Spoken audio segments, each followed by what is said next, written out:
بسم الله الرحمن الرحيم. அஸ்ஸலாமு அலைக்கும் வரஹ்மத்துல்லாஹி வபரகாத்துஹு.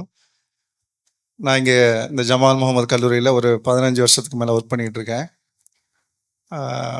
ஃபஸ்ட்டு ஸ்டூடெண்ட்ஸோட ஆப்ஷன் அப்படின்னு பார்த்தோம்னா ஒன்று மெடிக்கல், இன்னொன்று இன்ஜினியரிங். அடுத்து நீங்கள் ஆர்ட்ஸ்னு வந்தோம் அப்படின்னா ரெண்டாக பிரிப்போம். ஒன்று ஆர்ட்ஸு, இன்னொன்று வந்து சயின்ஸு அப்படின்னு. இந்த சயின்ஸை பொறுத்த வரைக்கும் பார்த்தோம் அப்படின்னா இதெல்லாம் பேசிக் சயின்சஸ்ன்னு சொல்கிறது.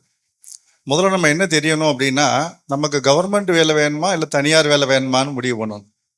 கவர்மெண்ட் வேலைக்கு அப்படின்னு சில கோர்சஸ் இருக்குது. இந்த பேசிக் சயின்ஸ் இருக்குது பாருங்கள், ஃபிசிக்ஸ், கெமிஸ்ட்ரி, பாட்டனி, ஜுவாலஜி, இதெல்லாம் கவர்மெண்ட் வேலைக்கு போகணுன்னா இந்த கோர்ஸுக்கு தான் போக முடியும்.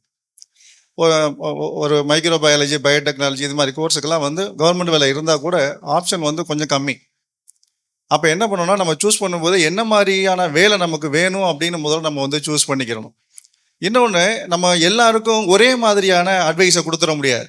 பொதுவாக நம்ம வந்து இங்கே நம்ம கல்லூரியில் எங்கள் civil service examination study centre மெம்பராக இருக்கும், அது மாதிரி கைடன்ஸ் கவுன்சிலிங் இருக்கும். நம்ம வர்ற ஸ்டூடெண்ட்ஸை முதல்ல நம்ம கேட்குறது என்ன அப்படின்னா அவங்களோட ஃபேமிலி பேக்ரவுண்டு தான் கேட்போம். அவங்க யார், அவங்களோட வீட்டில் எத்தனை பேர் இருக்காங்க, குடும்பத்துக்கு மூத்த பையனா கடைசி பையனா, எத்தனை சிஸ்டர்ஸ் இருக்காங்க, இதெல்லாம் கேட்போம். ஃபார் எக்ஸாம்பிள், ஒருத்தர் குடும்பத்துக்கு மூத்த பையனாக இருப்பார், கீழே 2-3 சிஸ்டர் இருப்பாங்க. அப்போ ஏதாவது டீ கடையில் வேலை பார்த்துக்கிட்டு இருப்பார். இவர் நான் வந்து ஐஏஎஸ் படிக்கிறேன்னு வருவார். ஐஏஎஸ் படிக்கணும்னு வரும்போது ஒரு 3 வருஷம் இல்லை அதுக்கு மேலே இன்னொரு 3 வருஷம் 4 வருஷம் 5 வருஷம் ஆகும்போது அவரால் சஸ்டெயின் பண்ண முடியாது. அப்போ என்ன வேணும் அப்படின்னா நம்மளோட ஃபேமிலி பேக்ரவுண்ட் என்ன, நமக்கு எது உடனே நமக்கு ஒரு ஏர்னிங் கிடைக்கும். ஏன்னா நம்மளுடைய ஃபினான்ஷியல் ஸ்டெபிலிட்டி தான் நம்மளோட இன்டெலெக்சுவலையே டிசைட் பண்ணுது. அப்போ நம்மளுடைய ஃபேமிலி பேக்ரவுண்டுக்கு ஏற்ற மாதிரி நம்ம ஒரு கோர்ஸை சூஸ் பண்ணணும். ஃபார் எக்ஸாம்பிள், ஒருத்தர் 10th தான் படிக்க முடியும், அதுக்கு மேலே படிக்க முடியாத சூழ்நிலை இருக்கார் அப்படின்னா அவர் வந்து ஒரு ஐடிஐயோ இல்லை அது மாதிரி கோர்ஸ் போயிடணும். அதெல்லாம் போன உடனே வேலை கிடைக்கும். இல்லை சார் 12th தான் முடிக்க முடியும், எனக்கு அதுக்குள்ளே உடனே வேலைக்கு வேணும் அப்படின்னா ஒரு சிஎம்எல்டி, டிஎம்எல்டி கோர்ஸ் இருக்குது. டாக்டர் சார் சொன்ன மாதிரி அந்த மெடிக்கல் லேபரேட்டரி கோர்ஸ் இருக்குது. அதெல்லாம் நீங்கள் முடிச்சுட்டு போனீங்கன்னா நம்ம ஜுவாலஜி படிக்கிற ஸ்டூடெண்ட்ஸுக்கு அது சர்டிஃபிகேட் கோர்ஸாக வச்சுருக்கோம். ஜுவாலஜி படித்து வேலைக்கு போகிறது கூட சர்டிஃபிகேட் கோர்ஸ் படித்து வேலைக்கு போகிறவன் உடனே அதிகம். இதை முடிச்சோடனே டக்குன்னு உடனே வேலை கிடச்சிரும். இல்லை நான் இன்னும் கொஞ்சம் ஒரு ஹையர் ஸ்டடீஸ் படிக்கலான்னு நினைக்கிறேன் அப்படின்னா நான் ஒரு எம்எஸ்சி பாட்டனியோ எம்எஸ்சி ஜுவாலஜியோ படிக்க சொல்கிறோம். நம்ம ஒன்று தெரிஞ்சுக்கிறணும், இப்போ படிக்க வைக்கிறதுக்கு இது மாதிரி மோட்டிவேட் பண்ணுறதுக்கு நிறைய பேர் இருக்காங்க, நிறைய ஆர்கனைசேஷன் இருக்குது, நிறைய ஸ்பான்சர் பண்ணுறாங்க. படிக்கிறதுக்கு யாரும் வரமாட்டேங்கிறாங்க, அதுதான் பிரச்சனை. இப்போ ஒரு ரிசர்ச் பண்ணணும் வாங்க அப்படின்னா ஸ்டூடெண்ட்ஸ் யாரும் வில்லிங்காக இல்லை. சரி, அவன் ஒரு எந்த அளவுக்கு ஆர்வமாக வரான். நிறைய இப்போ ஃபார் எக்ஸாம்பிள் எம்எஸ்சி முடித்த ஒரு பையன் இல்லை படிச்சுட்டு இருக்க ஒரு பையன் நெட்டுன்னு ஒரு எக்ஸாம் கிளியர் பண்ணிட்டா கவர்மெண்ட்டு மாதம் 40,000 ரூபா பணம் தருது, 5 வருஷம் பணம் தருது. நீங்கள் ஒரு இப்போ ப்ரைவேட் கம்பெனிக்கு வேலைக்கு போனால் கூட 40,000 50,000 சம்பளம் தருமானு தெரியல. எம்எஸ்சி முடிச்சுட்டு யார் நெட்டு முடிச்சு ஜேஆர்எஃப் கிளியர் பண்ணுறாங்களோ மாதம் 40,000 ரூபா பணம் தருது. 3 வருஷம் 40,000 தரும், 4வது வருஷம் 5வது வருஷம் 50,000 60,000 ஆகும். உங்களுக்கு கெமிக்கல் வாங்குற காசு கொடுக்குது, புக்கு வாங்குற காசு கொடுக்குது. நீங்கள் ஒரு ஐஏஎஸ் அந்த மாதிரி வேறு எக்ஸாம் கம்பேர் பண்ணும்போது இது வந்து ஒரு சாதாரண எக்ஸாம் தான். யார் எம்எஸ்சியில் ஒரு மினிமம் குவாலிஃபிகேஷனோட ஒரு படித்த ஒரு பையன் வர்றாரோ அவருக்கான வாய்ப்பு அதிகம். நீங்கள் ஒரு 3 வருஷம் 5 வருஷத்தில் மேடம் சொன்ன மாதிரி ஒரு ஹை இம்பேக்ட் சேனலில் மேடம் அந்த ஐசிஎம்ஆர் ப்ராஜெக்ட்லாம் சொன்னாங்க, அதெல்லாம் வாங்குறது எவ்வளோ கஷ்டம்னு ப்ராஜெக்ட் எழுதி பார்த்தவங்களுக்கு தான் தெரியும். அப்படி ஒரு பெரிய இன்ஸ்டியூட்டில் போய் ஒரு 3 வருஷம் முடிச்சு ஒரு டாக்டரேட்டுன்னு வரும்போது உலக அளவில் எந்த இடத்துக்கு போனாலும் இந்த லைஃப் சயின்ஸை பொறுத்த வரைக்கும் அதுக்கான வாய்ப்புகள் இருக்குது. நீங்கள் அந்த பேசிக் சயின்ஸில் படிச்சுட்டு ஃபார் எக்ஸாம்பிள் பிஎஸ்சி ஜுவாலஜி படித்த ஒருத்தர் எம்எஸ்சியில் 53 கோர்ஸ் படிக்கலாம். 53 கோர்ஸ் இருக்குது. MSc botany, MSc microbiology, biotechnology, bio informatics, proteomics, genomics, அதே மாதிரி ஒன்று ரிசர்ச் வேகன்சிஸ் நிறைய இருக்குது. எங்கே போனாலும் உங்களுக்கு என்ன கிடைக்கிது, உங்களுக்கு கூப்பிட்டு அப்படியே அரவணைச்சிக்கிறதுக்கு நிறைய இருக்குது. மாணவர்கள் அதில் காட்டுற ஆர்வம் ரொம்ப கம்மியாக இருக்குது. ஃபஸ்ட்டு நம்ம ஏன் முதல்ல படிக்கணும்னு இந்த செஷன் ஆரம்பிக்கும் போது அவங்க சொன்னாங்க, நம்ம எல்லாம் கேள்விப்பட்டிருப்போம், நான் நபிசல்லாஹு முதல் இறங்கின ஆயத்தை இக்ரன்னு தான் இறங்குச்சுன்னு. அதுக்கு முன்னாடி ஆதம் அலைஹிஸ்ஸலாம் அவங்கள என்ன பண்ணா அல்லாஹ் அந்த சைத்தானை கூட சஜிதா செய்ய சொன்னான். என்ன பண்ண சொன்னா அல்லாஹ் இந்த இல்மு அந்த ஆதமுக்கு கொடுத்ததுனால அவரை கண்ணியப்படுத்துறதுக்கு அல்லாஹ் அவர் சஜிதா செய்ய சொன்னான். இந்த உலகத்தில் யாருக்கு இல்மு இருக்குதோ அவர்கள் ஆட்சி செய்வார்கள், யார்கிட்ட கல்வி இல்லையோ அவர்கள் ஆட்சி செய்யப்படுவார்கள். அதுதான் இறைவனோட விதி.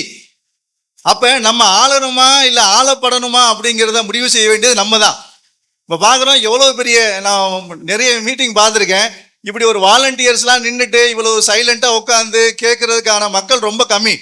இந்த மீட்டிங்ல எனக்கு என்ன ஒரு பெரிய ஒரு டிசிப்ளின்டு என்ன சொல்றது இன்டென்ஷனல் பீப்புளா நான் உங்களை எல்லாரையும் பாக்குறேன். அது மாதிரி வாலண்டியர்லாம் நிக்கிறாங்க பாருங்க. நான் காலேஜில் NSS வாலண்டியர் தான் அப்படி நிப்பாட்டி வச்சிருப்போம். நம்ம உட்காந்துருக்கவே முடியல, 3 மணி நேரமா நின்றுகிட்டே இருக்காங்க. அல்ல எல்லாரையும் பொருந்திக்கிறணும். இன்னொரு விஷயம் சொல்றேன் நான், அந்த குரான்ல சுலைமான் அலைஹிஸ்ஸலாம் சம்பவத்தில் வரும்போது அந்த ஒரு எறும்பு தன்னுடைய சமுதாயத்தை பத்தி கவலைப்படும். அது அல்லாஹ் அந்த குரான்ல சொல்லியிருப்பான். எறும்பை பத்தி அல்லாஹ் குரான்ல சொல்ல வேண்டிய அவசியம் இல்லை. அந்த எறும்பு என்ன பண்ணும், அது பெண் எறும்பு தன்னுடைய சமுதாயத்தை பத்தி கவலைப்படும். அந்த கவலையை அல்லாஹ்வுக்கு பிடிச்சி போய் அல்லாஹ் என்ன பண்றான், குரான்ல சொல்றான்.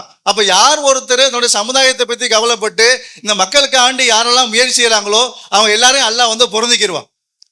அப்ப என்ன, நம்முடைய இல்மு நம்முடைய கல்வி நம்மகிட்ட வேணும் அப்படின்னா நம்ம தேடி போகணும். 2 விஷயம். ஒண்ணு, கல்வியும் ஒழுக்கமும் ஒரு நாணயத்துடைய 2 பக்கங்கள். ஒழுக்கம் இல்லாம நீங்க கல்வியை அடையவே முடியாது. அப்ப ஒழுக்கம் வேணும் அப்படின்னா அடிப்படையில் நமக்கு என்ன வேணும், இந்த ஈமானுடைய அந்த விஷயங்கள் நமக்கு வேணும். அது இருந்தா என்ன வந்துடும், கல்வி நமக்கு தன்னால வந்துடும்.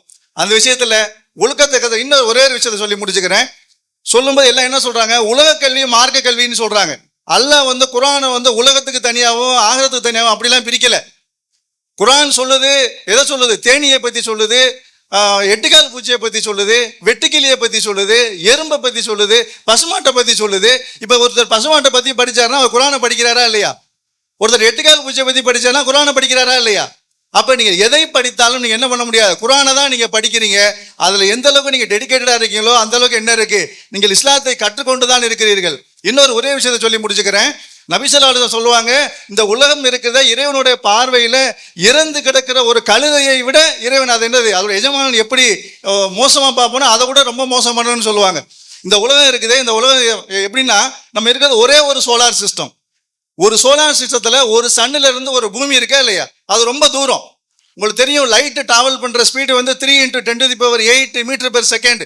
அப்படின்னா கிட்டத்தட்ட 3 லட்சம் கிலோமீட்டர் ஒரு செகண்ட்ல சுத்தும். அந்த ஒரு லைட்டு பாஸ் ஆகிற டைம்ல இந்த உலகத்தை சுத்த விட்டோம்னா உலகத்தை 6 தடவை சுத்தி வந்துடும் லைட்டு. ஒரு சோலார் சிஸ்டத்தில் இருக்கிற ஒரு பிளானட்டுக்கே இவ்வளவு டிஸ்டன்ஸ்னா நீங்க வானத்துல பாக்குற ஒவ்வொரு நட்சத்திரமும் ஒரு சோலார் சிஸ்டம். அவ்வளவு சோலார் சிஸ்டமும் சேர்ந்ததுக்கு பேரு ஒரு கேலக்சி. இது மாதிரி பல கோடி கேலக்சி இருக்கு. இந்த பல கோடி கேலக்சி சேர்ந்ததுக்கு ஒரு மில்கி வேன்னு பேரு.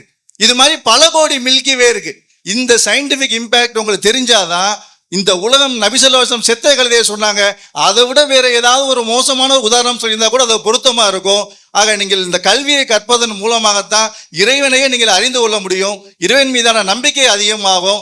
அதுக்கான வாய்ப்புகளை இறைவன் உங்களுக்கும் கொடுக்கணும், நமக்கும் கொடுக்கணும்னு வேண்டிக்கிறேன். அஸ்ஸலாமு அலைக்கும் வரஹ்மத்துல்லாஹி வபரகாத்துஹு.